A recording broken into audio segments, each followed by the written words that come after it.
자, 하나님이 오늘 주신 말씀 고린도후서 13장 11절을 봅니다. 마지막으로 말하노니 형제들아 기뻐하라. 온전케 되며 위로를 받으며 마음을 같이하며 평안할지어다. 또 사랑과 평강의 하나님이 너희와 함께 계시리라.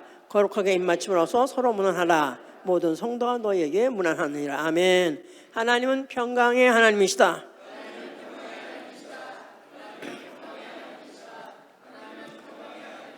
예, God of Peace죠. 예, 그래서 하나님은 평강의 하나님, 평안의 하나님, 똑같은 얘기죠. 평안이 그에게서 나오고 또 평안은 오로지 그에게만 있고.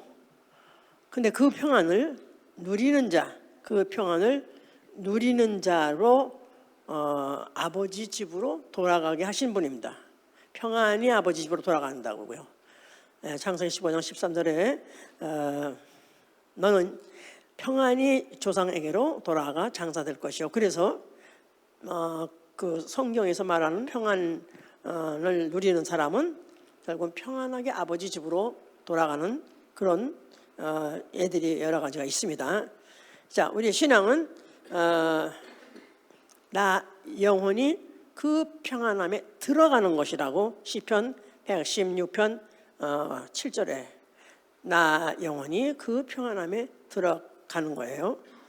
그리고 신앙생활은 평안을 위해서, 평안이 나한테 있기 위해서 하나님과 화목하는 생활이라고 잠언서 22장 21절 하나님과 화목하기 위해서 하나님과 화목을 해야 평안을 누리니까, 그래서 평안을 위해서 하나님과 화목하려고 노력하는 거, 이게 우리의 신앙생활인 것입니다.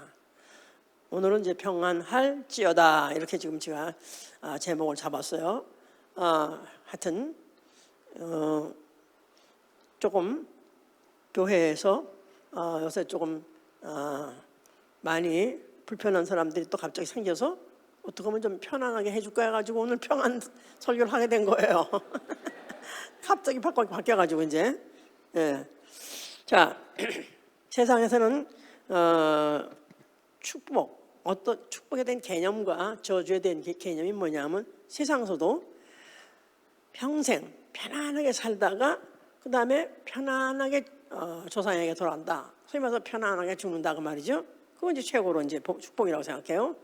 근데 저주는 그 반대로, 사는 것은 평생 편안하게 살다가 말년에 가서 갑자기 저주가 그냥 막 쓰나미로 몰려오게 되면 참 그야말로 죽을 맛이죠. 예, 그래서 정말로 평생을 편안하게 살고 또 죽을 때까지도 편안하게 살다가 평안하게 아버지 집으로 돌아갈 수만 있다면 그 이상의 축복이 없는 것입니다. 예, 평안이라는 거 있을 때는 그 중요성을 몰라요. 근데 그 평안을 잃고 나면 그렇게 중요할 수가 없습니다. 통감합니다. 예, 이 성경은 바로 왜 인간이 평안하기를 원하면서도 그 평안을 잃어버리나, 그에 대해서 말하고 있습니다. 시편 38편 3절에 보니까 나의 죄로 인하여 내 뼈에 평안함이 없나이다. 그러니까 뼈. 예, 제가 한번 뼈를 다쳐봤기 때문에 뼈가 얼마나 고통스러운지 이루 말할 수 없습니다. 그냥 살 정도가 아니라 살의 고통하고 뼈의 고통하고는 또 달라요. 그 정말 뼈 아픈 뭐 그런 거 많이 있잖아요. 정말 뼈를 다쳐보면 그게 얼마나 그게 딱딱한 것 같은데 어디서 그렇게 아픈지 하여튼 간에 굉장히 고통스럽습니다. 자, 그래서 나의 죄로 인해서 내 뼈에 평안함이 없나이다. 이렇게까지 이제 말하고 있어요. 이제 예, 바로 이제 그것이 이제 성경의 역사에서 주로 나타나죠. 아담이 에덴 동산에서 이제 그가 편안하게 살았었어요. 예, 그래서 아무거나 자기가 임의로 먹고 싶으면 먹고 또 제한받지 않고 그렇게 살았었습니다. 그런데 그 동산 안에 뱀이 있어서 뱀이 이제 그 아담을 꾀서 물론 하와를 먼저 깼고 결국은 아담이 그 속임수에 넘어가서 결국은 이제 마귀의 속임수에 넘어가서 결국은 범죄를 하게 됐죠. 그러고 나니까 그 다음부터 이제 에덴 동산도 내쫓겨 버렸고, 그 후에 그의 후손과 그 모든 인류는 결국은 정말로 불안, 공포, 뭐 스트레스, 강박감, 뭐 이런 것들로 결국은 점철할 수밖에 없게 돼버렸습니다. 예, 아담이 범죄한 것이 결국은 에덴 동산에 쫓겨난 것이 가인에게서 벌써 금방 나타났어요. 가인은 자기 동생을 죽이고 난 다음에 하나님이 그걸 갖다가 이제 그에게다 이제 일단 정죄를 하시니까 그가 하는 말이 주께서 나를 이 지면에서 내쫓으시온즉 내가 이제 그 이 지면에서 내쫓음을 받아가지고 나는 이제 유리방황한 자가 될 것이다. 그러면서 무릇 나를 만나는 자가 나를 죽이겠나이다. 그래서 자기가 누굴 만나든 간에 그 사람들은 다 누구냐 하면 자기를 죽이려는 사람. 그러니까 얼마나 무섭겠어요. 그런 것이 그가 막 절실하게 막 느껴지기 시작했던 것이죠. 예, 그것은 이제 가인에게서 그렇다고 하지만 가인의 죄로 인해서 그렇게 된 것인데 그 인류는 다 그 후손은 똑같이 다 그런 불안, 스트레스, 강박감, 뭐 초조 이런 것들로 점철되는 인생을 결국은 피할 수가 없게 돼 버렸어요. 이제 자, 그래서 그 이스라엘 사람들이 이제 그 축복이라는 개념을 어떻게 생각하느냐 하면은 장수하다가 편안히 조상에게 돌아가 장사 지낸다 그러면 그야말로 최고의 축복인 것이고, 반대로 저주, 저놈은 저주받아야 돼, 저놈은 절대로 축복받을 수 없는 놈이야 할 때는 어떻게 말하냐면 그로 하여금 백발로 평안히 음부로 내려가지 못하게 하라 그랬었어요. 백발로 평안히 음부로 내려가지 못하게 하라. 그러니까 늙어서, 백발이니까 늙은 거죠. 늙어서 이제 죽을 때 음부로 내려간다. 그 말은 이제 무슨 이제 무덤으로 내려간다 그런 얘기인데, 그럴 때 결국은 그로 하여금 저주가 뭐냐면 절대로 평안히 못 가게 하라. 결코 평안한 상태에서 음부로 내려가지 못하게 하라. 뭔가는 더 환난을 받고 더 고생을 고달을 당하다가 그래야 된다, 이런 뜻으로 그렇게 표현하고 있었어요. 이제 자, 이제 야곱이 이제 그가 그 하나님 이제 씨름하는, 하나님과 기도하면서 씨름하는 그런 장면이 이제 창세기 28장 나오죠. 그런데 그가 뭐랬냐면은 나로 평안히 아버지 집에 돌아가게 하신다면, 만약에 나로 하여금 평안히 아버지 집으로 돌아가게 하신다면 여호와께서는 나의 하나님이 될 것이요 그랬었어요. 그래서 야곱이 그 여호와를 하나님으로 인정하고 받아들이는 조건이 뭐였냐면 나로 평안히 아버지 집으로 돌아가게 하시면 그랬었어요. 그러니까 그만큼 평안히 아버지 집에 돌아간다는 거는 아주 그 이스라엘 사람들한테 그게 지금 뭐 골수에 이렇게 박혀 있었던 거죠. 이제 자, 그들에게 하나님이 출애굽을 시키고 난 다음에 그들에게 계명을 주시죠. 그래서 이제 물론 그 계명 중에서 다 지켜야 될 계명이지만은 특별히 안식일을 이제 지키라 할 때 그 안식일을 왜 지키냐면 하나님이 제 7일에 쉬어 평안하였습니다. 출애굽기 31장 17절 얘기예요. 하나님이 제 7일에 쉬어 평안하였습니다. 너희도 안식일 지킴으로 인해서 평안히 거하라 그런 거예요. 그 안식일 계명을 왜 주셨냐면 안식일을 하나님이 명령하셔서 지키기도 하지만 만약 너희들이 그 안식일을 지키게 되면은 너희들이 평안을 누린다는 것입니다. 그래서 결국 이제 그들에게 이제 그런 계명도 주셨던 것이죠. 이제 그 외에도 율법을 또 많은 율법에 많은 것들 율법을 주셨던 것이죠. 이제 그 율법 중에 하나만 어긴다 할지라도 하나님이 재앙을 극렬하게 더한다 그랬었어요. 율법을 어기면 문제가 뭐냐면 재앙을 극렬하게, 생활에서 재앙을 아주 받되 극렬하게 받을 것이고, 거기다가 내 생명을 확신할 수 없을 것이다. 내 생명을 확신할 수 없을 것이다. assurance, 확신이라는 거지. 그러니까 만약에 네가 율법을 어기게 되면 네가 네 생명을 보장받지 못한다 그 말이죠.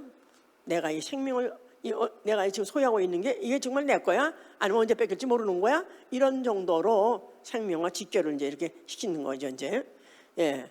그래서 그들은 그 정말 어떻게든지 그 율법을 지킴으로 인해서 어떻든지 그 평안하게 살기를 물론 원했었습니다. 근데 그거를 계명으로만 주신 것이 아니라 또 실제로 또 눈으로 보고 시각적으로 보고도 또 평안해야 되는 평안을 누려야 되기 때문에 그들에게다가 또 성전을 짓게 했던 것이었죠. 근데 이제 그 처음에는 다윗이 짓겠다 그랬었어요. 그랬더니 다윗은 너는 성전을 지을 수 없는 것은 네가 군인이었기 때문에 너는 전쟁으로서 피를 많이 흘려서 너는 지을 수 없다. 그러면서 네 아들 솔로몬에 의해서 짓게 한다 그랬었어요, 하나님이. 그 솔로몬이라는 그 뜻 자체가 무슨 뜻 자체가 솔로몬 이름이 평강의 사람이에요. 평강의 사람. 예, 평강의 사람에 의해서 성전을 짓게 하겠다 그런 거예요. 그러면서 그 사람은 생전에 평안하고 안정을 그가 누릴 뿐만 아니라 또 이스라엘에게 줄 것이다 그랬었어요. 그러니까 솔로몬은 아닌 게 아니라 전쟁도 없었고 아주 그야말로 이웃 나라들하고 오히려 굉장히 화친하게 해서 지나면서 부강을 막 누렸던 것이죠, 이제. 예. 그런데 바로 그게 의해서 지어진 성전이 예루살렘 성전이에요. 예루살렘 성전. 네, 예루란 말이 이레라는 뜻이죠. 이레란 말은 약속된 평안. 살롬은 평안이란 뜻이고 이레라는 말은 준비된 약속된이에요. 그래서 예루살렘 뜻은 약속된 평안이라는 뜻이에요.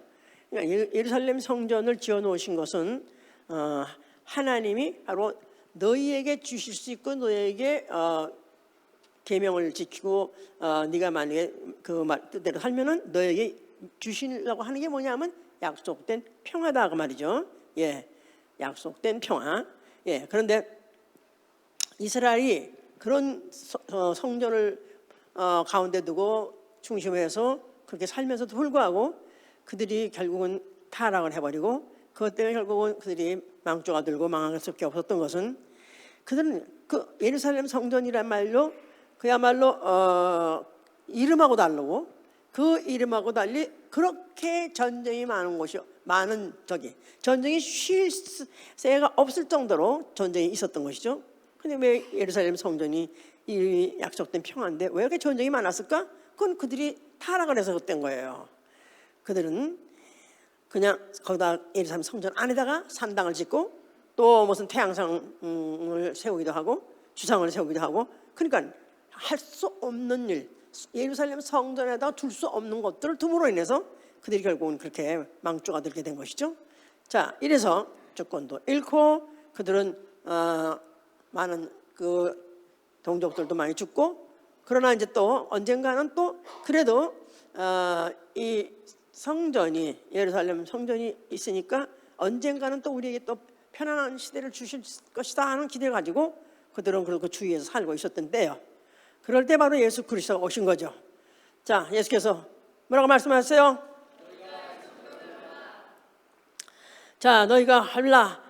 그러면 내가 살만해 일으키라 그랬었어요. 그러면 그 예루살렘 성전 그를 헐라는 뜻은 무엇을 헐라고 했던 것이죠? 그 안에 뭐가 있기 때문에? 여호와 물론 반난제 여호와 이름이 있어요.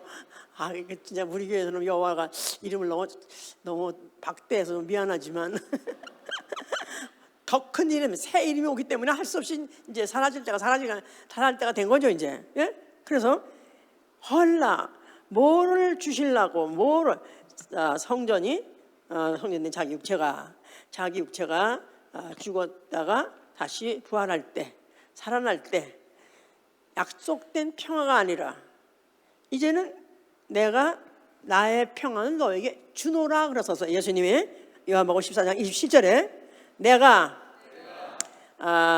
나의 평안을 너희에게 주노라.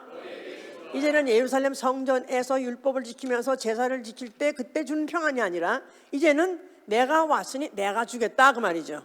자, 그가 누구시기 때문에? 그가 누구세요? 하나님이세요. 하나님은 누구세요? 평강의 하나님이세요. 그 자체가 평안의 하나님이에요. 그 자체가 평강이에요. 그 자체가 피스예요. 그런데 사실은 그가 이제 그렇게 말씀하실 때 사실은 믿을 수가 없는 게 그 일생이 그래 편안하게 그냥 손끝 하나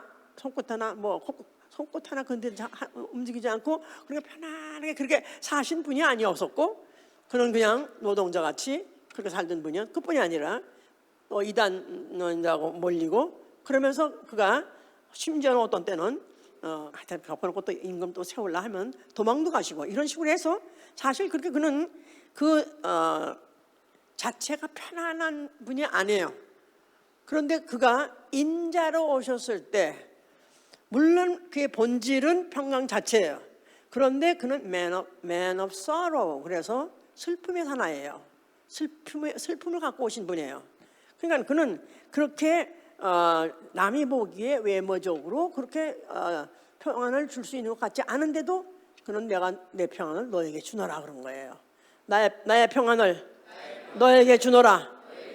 그러니까 이런 거 그야말로 이미 다 율법적으로나 무슨 서기관들 이런 사람들이 해서 자기 위치를 이미 위치를 다 이미 잘 확보한 이런 사람들에 의하면 예수 그리스도가 그런 걸 준대받댔죠. 너 나가자라고 그랬죠. 예. 근데 예수께서는 분명히 그가 줄 수 있다는 거 말씀하셨어요. 왜냐하면 그는 태초부터 말씀으로 계셨고 그 말씀이 바로 평강의 하나님이시고 그 평강의 하나님이 육체로 오셨어요. 그러니까 육체 자체는 고난받기로 오시고 고민하고 고통하고 그런 삶을 살 수밖에 없었지만은, 그러나 그가 본질은 어떤 경우에도 흔들리지 아니하는 그런 평안을 갖고 있는 분이시다 그 말이에요. 만약에 그가 슬퍼했더라도 자기 때문에 슬퍼한 것이 아니라, 자기가 괴로워했다 할지라도 자기 때문에 괴로운 것, 자기 문제 때문에 괴로운 것이 아니라 누구 때문에 그런 것이죠? 이사야 53장에도 보면은 그가 징계받으시고 그가 이제 상하신 모든 것들이 다 너희를 위함이라. 그렇기 때문에 인류를 위해서, 인류 대신에 고민하고 인류 대신에 슬퍼하고 그런 일을 하려고 오셨기 때문에 그가 사람으로 오셨고 육체로 오셨던 것이다 그 말이에요. 자, 그런데 그야 정말 그가 말하신 대로 그는 평안을 줄 수 있는 분인가? 그런데 그가 그 앞에 어떤 병자든지 나와서 그에게 고침받기를 원하는 사람들을 그가 고쳐주셨어요. 그러면서 고치고 나신 다음에 하시는 말씀이 내 믿음이 너를 구원했느니라 하시면서 평안히 가라 하셔서 평안히 가라. 그러니까 예수님께서 병 고쳐주는 게 목적이 아니라 평안히 가도록, 평안히 살도록 근본을 그걸 주시는 게 바로 그의 목적이었던 것이죠. 이제 그래서 예수께서 이제 뽑으신 제자들에게는 너희가 이제 동리마다 들어가서 어느 집에 들어가게 되면 들어가자마자 그 집에다가 평안을 빌라 그러세요. 평안을 빌라. 그러면서 bless you 해서 평안을 빌라 할 때 그 평안을 빌면은 만약 그 집이 받기에 합당한 집이면은 평안이 그대로 임하고, 만약에 받기에 합당치 않은 집이면은 오히려 네가 빌었던 평안이 너에게로 다시 돌아온다. 그래서 제자들은 열심히 나가서 평안을 빌었습니다. 그래서 평안이 있을지어다. 많이 안 받아? 그러면 나한테 돌아오니까. 그러니까 손해할 게 없으니까 열심히 그들에게 가서 그와 같이 하게 하신 것이죠. 이제 그런데 이제 예수께서 이제 어떤 예를 들어서 어떤 어리석은 부자에게 예를 들으신 적이 있었어요. 어떤 부자가 이제 한 해 또 농사를 짓고 나니까 굉장히 소출이 많았어요. 그러니까 이제 그가 아주 기뻐하면서 여러 해 동안 우리가 이제 먹을 것을 준비해 놨으니까 내 영혼아 평안하자 그랬었어요. 내 영혼아 평안하자. 그러니까 영혼이 과연 소유가 넉넉하다고 해서 평안한 게 아니기 때문에 예수께서 이 어리석은 자의 이 부자 이에게 참 한 침 하나 놓은 것이 내가 내 영혼을 오늘 취해간다면 이 모든 것이 네 것이 되겠냐. 그러니까 물질의 소유의 넉넉함과 평안하고는 상관없다. 물질의 소유가 아무리 많다 할지라도 그 결말이 어떻게 되는지 아냐? 그럼 다른 또 누가 보면 16장에 또 다른 이제 부자 얘기를 들으면서 어떤 부자가 죽어서 음부의 고통 중에 있더라. 그런데 그가 하는 말이 불꽃 가운데에서 고민하나이다 그랬어요. 불꽃 가운데에서 고민하나이다. 그러니까 뭐 불꽃 아직 지옥은 아직 안 갔다 할지라도 음부 그 불꽃 가운데서 그야말로 고달을 당하는 것이죠 이제. 그러니까 부자가 그 소유의 넉넉함으로 인해서 마음이 편해질 것 같지거나 더군다나 마음도 아니고 영원한 내 영원할 때 영원한 전혀 관계없다는 사실 그걸 거기서 이제 분명히 말씀하셨던 거죠. 예. 그래서 오히려 그 후에 죽고 그 다음에 그가 음부에서 얼마나 고통을 당하는 것을 예수께서는 또 16장에서 이제 또 그 말씀하신 거예요. 자, 하여튼 예수께서는 이렇게 말씀을 다 해 놓으시고 그러면서 나는 이제 아버지께서 내게 이제 아버지께서 주신 계명이기 때문에 나는 그 계명대로 나는 그 말씀을 지키기 위해서 나는 이제 아버지께서 나를 보내신 일을 하러 나는 가리라. 그러면서 그가 자기의 죽음에 대해서 지금 말씀을 하셨었던 거죠. 예, 그러니까 이제 그런 죽음에 대해서 말하게 되면 모든 제자들은 사실은 불안하고 왜 죽는다는 말 하십니까? 그러면 사람들은 죽는다는 말은 벌써 불안해하고 또 가뜩이나 더 예수님이 그렇게 능력도 많으시고 또 훌륭하신 그런 분이 그가 떠나신다는 것 자체가 제자들은 그렇게 불안했던 것이죠. 근데 예수께서는 내가 떠나가지 않냐면 어찌 아버지 뜻이 이루어지겠느냐.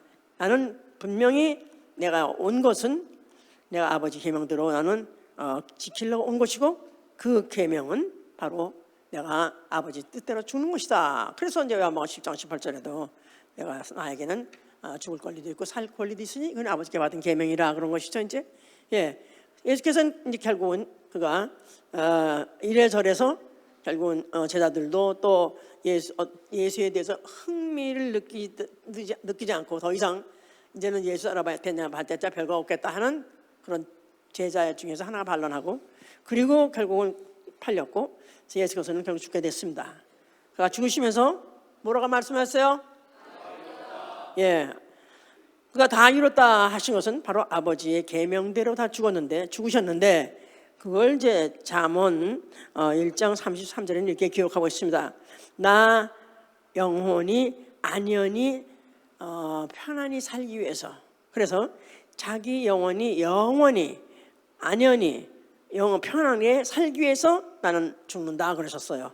그래서 결국은 예수께서는 그가 죽으시고 난 다음에 죽으시면 그 이후에는 그에게는 무한한 평안만 그게 있을 것을 그가 알았기 때문에 그와 같이 죽으셨던 것이다. 물론 죽으실 때 그 고통이야 말할 수가 없었던 것이죠.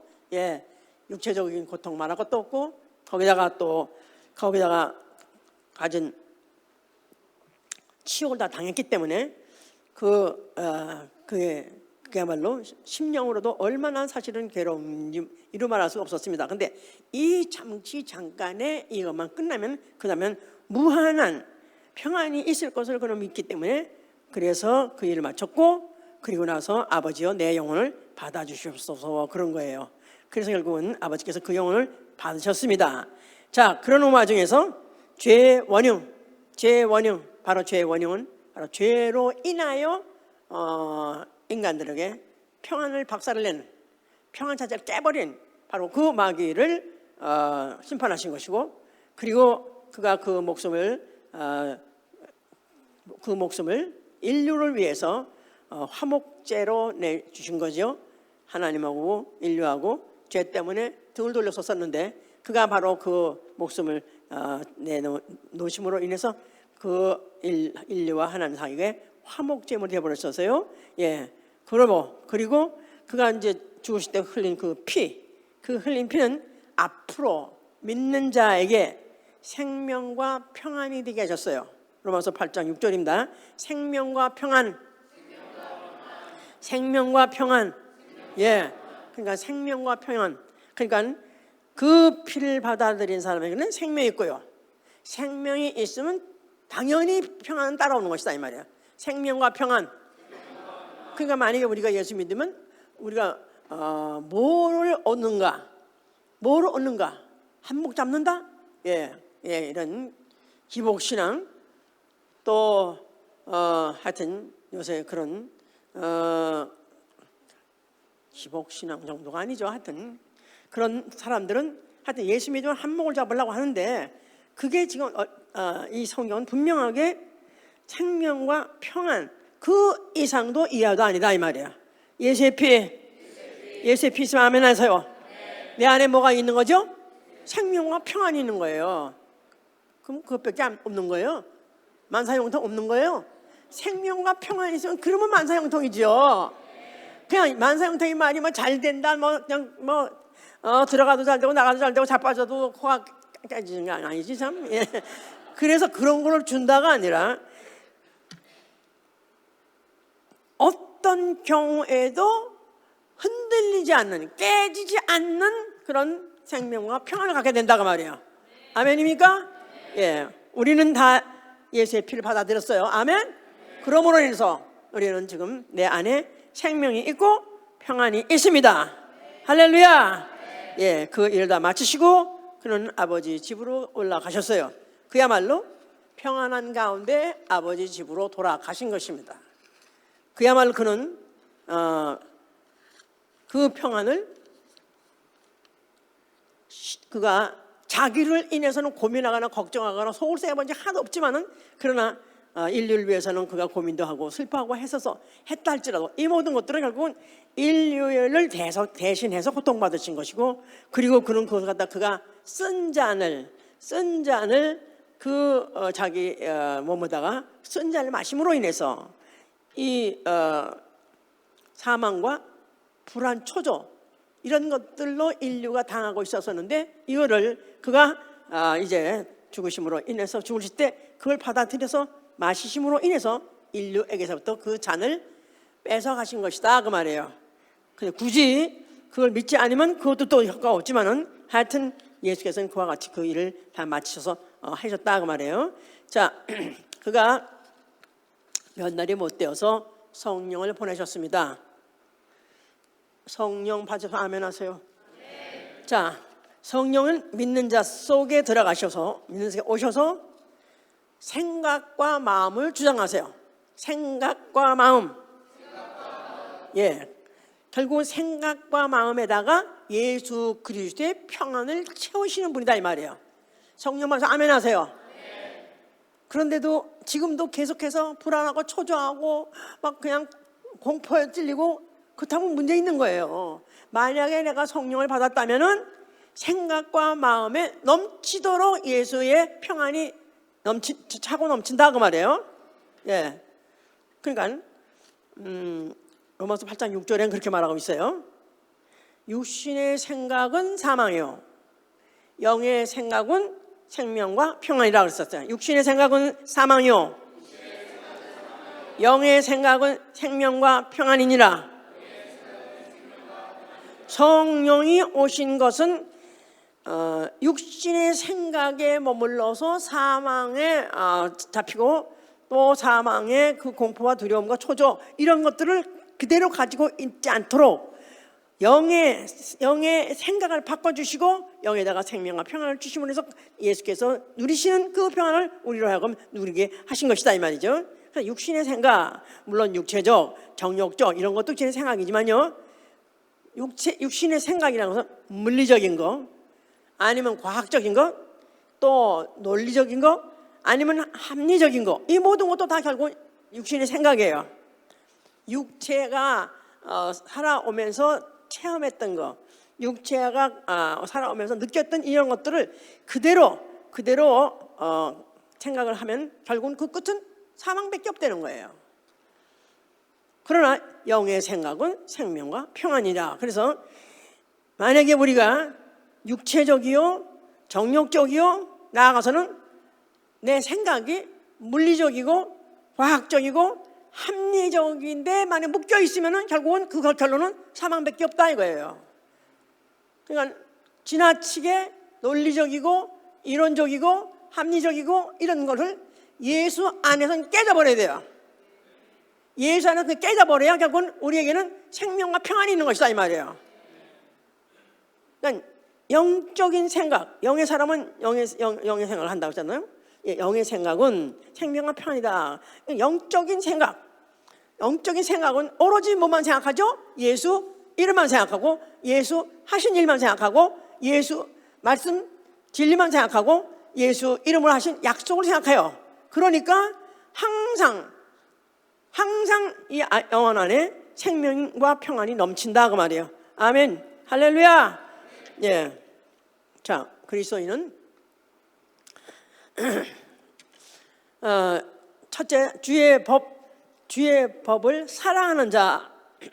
주의 법을 사랑하는 자에게는 큰 평안이 되는 거예요. 주의 법, 진리 사랑하면 아멘 하세요. 진리를 가까이 하고 항상 진리의 말씀을 듣고 진리의 말씀대로 살려고 노력하는 이유는 그 결과로 얻는 게 뭐냐면 큰 평안 오는 되는 거예요. 그렇죠? 예. 막 걱정 고민되고 그러면 성경 읽어져 안 읽어져요? 그런데 내가 그래도 걱정이 있다가라도 그냥 에이 귀신쌍 나가 그래놓고는 내가 막 성경을 또 읽고 어느 틈에가 있다 보면은 어느 틈에가 사라져 버려요 그게. 그러니까 참 너무 신기하죠? 예, 주의 법을 사랑하는 자에게 큰 평안이 있다 그랬어요. 결국은 진리 자체가 주의 법이죠. 진리는 자유케 하는 법이니까 자유케 하는 법. 예, 그러니까 어떤 걱정, 염려, 공포, 뭐 이런 어떤 억압 이런 데서 또 다 자유하는 그런 법을 이제 진리를 말미암아 우리가 누리게 될 수 있고 체험하게 되는 것이죠. 그러면서 또 두 번째는 예루살렘을 위해서 평안을 구하라 그런 말씀이 있어요. 예루살렘을 위하여 평안을 구하라. 그러면 내가 형통하리라. 예, 시편 122편 6편입니다. 그래서 예루살렘을 위해서 평안을 구하라 하니까 지금도 미국의 많은 교단들이 예루살렘에 현지까지 가고, 그러면서 지금도 이스라엘의 평안이라든가 이스라엘의 또 평화, 이스라엘 나라의 평화를 위해서 기독교인들이 그걸 위해서 기도하고 또 거기까지 가서 또 기도하고 그런 사람도 있어요. 이제 그 얘기가 아니에요. 그 얘기가 아니라 우리 기독교인들이 이스라엘이라는 나라, 특별히 이스라엘 나라를 갖다가 위해서 기도하고 이스라엘이라는 나라의 평안을 위해서 기도하라. 여기 예루살렘 위해서 기도하라 하고 평안을 구하라고 하는 말이 있잖아요. 그 예루살렘 성전이 누구로 대처됐죠? 대체 예수 그리스도 대체됐잖아요. 또 예수 그리스도가 이제는 하늘로 올라가시고 난 다음에 이 땅에 세우는 예루살렘이 뭐죠? 교회죠. 교회. 예, 그러니까 예루살렘을 위해서 평안을 구하라. 그러니까 우리가 기도해야 될 제목은 이스라엘 나라, 이스라엘이라는 그런 그 예루살렘에 있는 그런 현지에 있는 그런 나라를 위해서 하는 것이 아니라 교회를 위해서, 그리스도의 몸된 교회를 위해서 평안이 있도록 구하라 그 말이에요. 교회를 위하여 기도하라. 뭐가 있도록? 평안이 있도록. 예. 그러니까 제가 이제 이렇게 우리 성도들이 기도하는 걸 이제 자연히 이제 기도 소리가 나면 듣잖아요. 듣게 되는데 기도를 열심히 한다고 하면서 교회에 대해서 기도를 안 해요. 왜 교회에 대해서 기도를 안 하나? 그냥 이런 게 올라와가지고 몇 번씩이나 불러가지고, 야, 너 그렇게 한 시간씩 기도하면서 어떻게 교회에 대해서 한마디도 안 하냐? 뭐 그런 건 뭐 목사님이 하고 구역장이고 누가 하고 아마 그렇게 생각하는 모양인데, 이건 누굴 위해서 하는 거냐면 나를 위해서, 나의 평안을 위해서. 예, 왜냐하면 이 평안이라는 것은 이건 무슨 크리스탈 그릇보다도 더 약해서 어느 순간 이렇게 박살나게 되면 그냥 확 깨져버리면 주워 담지도 못할 정도로 그렇게 잘 깨지는 것이다 이 말이야. 그런데 이런 걸 어떻게 내가 유지할 수 있고 어떻게 하면 내가 여동치 않은 그런 평안을 누릴 수 있냐면 교회를 위해서 평안을 비는 것입니다. 아멘. 그러니까 교회가 평안하도록 그래서 하여튼 우리 교회 목사님을 위해서 기도하고 또 구역장을 위해서 기도하고 모든 재직을 위해서 기도하고 하면서 어떠든지 교회가 이런 위해서 평안을 긴다는 것 자체가 하나님이 약속하시는 네가 편안할 것이고 형통할 것이라는 거예요. 아멘. 예. 그다음에 세 번째 네 경내를 평안케 하라고 써서 네 경내를 그러니까 네 가정 뭐 이웃 직장 이런 사람들을 너희들이 또 평안케 하려는 것입니다. 그러니까 내 주위의 사람들을 전도하고 그들이 영적 생활을 하게 하는 것 자체가 누구를 위해서 하는 거예요? 만약에 그들이 아무리 내 가족이고 내 혈육이라 할지라도 그들이 만약에 생각을 우리와 같이 동일한 생각하지 아니하고 불신자로서 같이 산다면 그게 바로 전쟁터예요. 불신자와의 동수군 그게 바로 전쟁이다. 예, 보이지 않는 전쟁이에요, 그게. 그러니까 편안할 수가 없죠. 자, 그러니까 너희가 물론 그 영혼 구원을 위해서도 해야 되지만 또 영혼을 구원하기 위해서라도 또 어떻게든지 내가 열심히 전도를 해야 되지만 그러나 그 평안이 내게 돌아온다는 것입니다. 평안을 빌면 안 받으면 나한테 돌아오기 때문에 그래서 나를 위해서라도 내가 그와 같이 평안을 비는 거예요. 네. 네 번째로는 오늘 제목이 평안할지어다였죠? 평안할지어다. 자, 그런데 그 엘리사와 수넴 여인 이야기가 있어요. 엘리사라는 사람이 이제 그 선지자였고 수넴 여인이라는 사람은 꽤 귀인이라고 그랬어요. 근데 그 여자가 처음에는 아기가 없었는데 그 여자가 그 엘리사가 오갈 때마다 거기에 방을 이제 다락방을 만들어가지고 그 선지자를 거하게 하고 그랬어요. 그러니까 잘 모시고 하니까 그때 이제 그 집에 아기가 없어가지고 축복을 해서 아기를 낳게 해줬어요. 이제. 근데 그 아이가 잘 자라다가 갑자기 애가 죽었어요. 그런데 그 이제 수넴 여인이 그때 이제 그 엘리사가 어디 조금 먼데 가 있었어요. 그런데 그가 자기 남편 보러 마차를 달라. 내가 저 어디 다녀오겠다. 내가 하나님의 사람을 만나러 가겠다. 그랬어요. 그랬더니 그 남편이 하는 말이 아니 지금 무슨 안식일도 아니고 그 안식일도 아닌 그런 명절도 아닌데 근데 왜 거길 찾아가느냐 하고 물어봤었어요. 그랬더니 그 여자가 대답하는 말이 평안이니이다 그랬었어요. 그러니까 결국은 거기 가는 이유도 내가 결국 이 모든 것은 평안을 위해서 간다. 걱정하지 마라. 평안이다. 이렇게 말했어요. 이제 그러고 이제 엘사한테 찾아갔었던 거죠. 그래서 가는데 거기 이제 게하시가 또 나오는데 그 게하시가 하여튼 이제 이 여자가 가서 이제 그 오게 된 것을 얘기했고, 근데 이제 이인데 애가 이미 죽었거든요. 이미 애가 죽었어요. 그런데도 불구하고 애가 죽어서 간다 그런 말도 안 하고 그냥 덮어놓고 나는 거길 찾아가겠다. 그랬을 때 왜 가느냐 그랬을 때 평안이다 이렇게 말했어요. 이 여자 대단한 여자예요.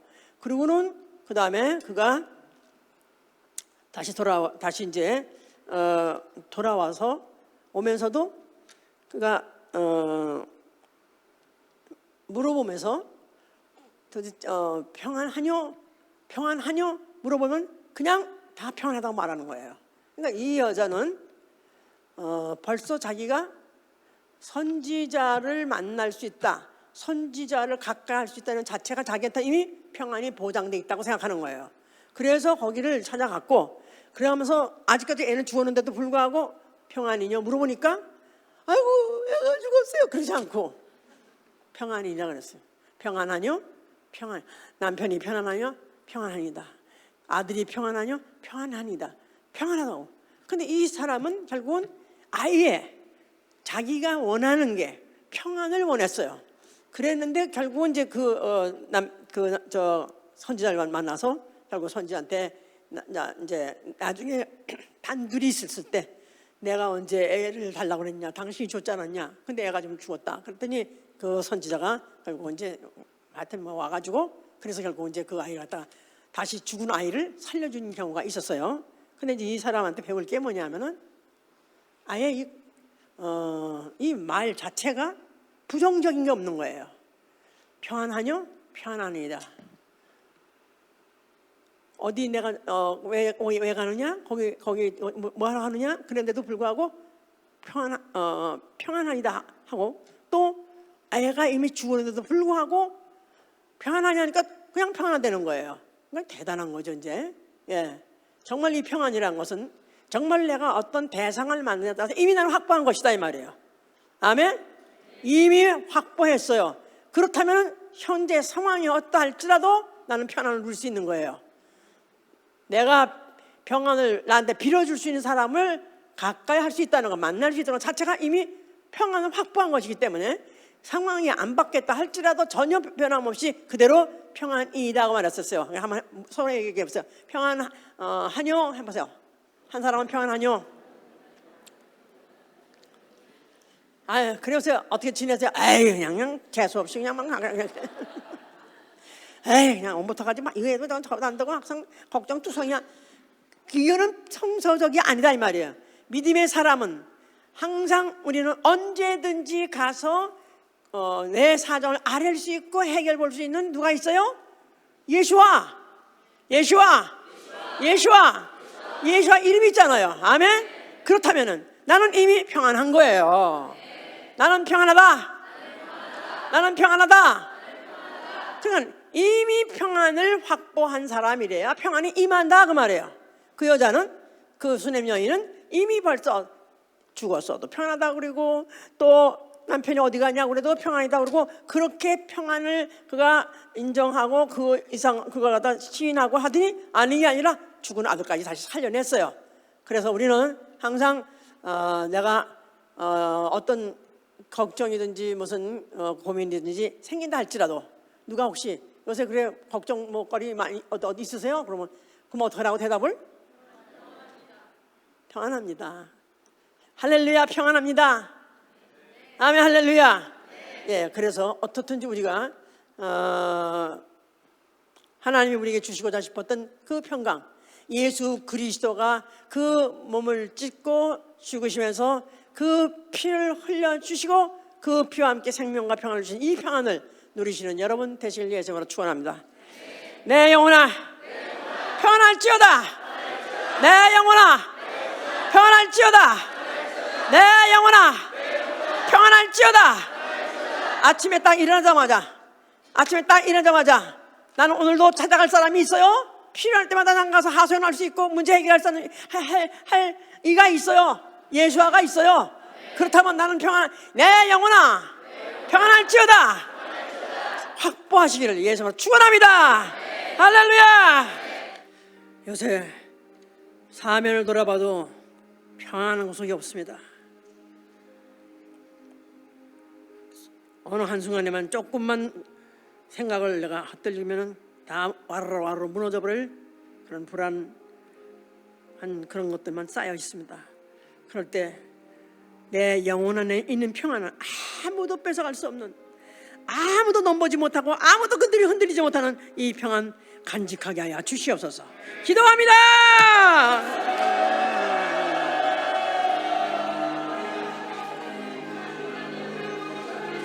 주시옵소서.